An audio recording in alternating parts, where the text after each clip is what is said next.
আসসালামু আলাইকুম প্রিয় ভাই ও বোনেরা। সৃষ্টি নিদর্শন নার্সারিতে আপনাদেরকে আমন্ত্রণ রইল। আমাদের কাছে অর্কিড গাছের চারা পাবেন, গ্রিন লিফ, হয়া, লিপস্টিক, পাস্টেল অর্কিড, ক্যাকটাস অর্কিড, বিভিন্ন ফুল ফলের চারা পাবেন, ফুল ফলের চারা পাবেন।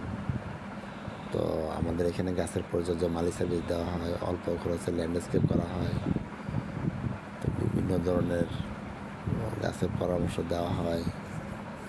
তো ভিউয়ার্স, যদি আমার এই চ্যানেলটি ভালো লাগে অবশ্যই সাবস্ক্রাইব করবেন, লাইক করবেন, শেয়ার করবেন, পাশে থাকবেন। আমরাও আপনার সবসময় আপনার পাশে থাকবো ইনশাআল্লাহ।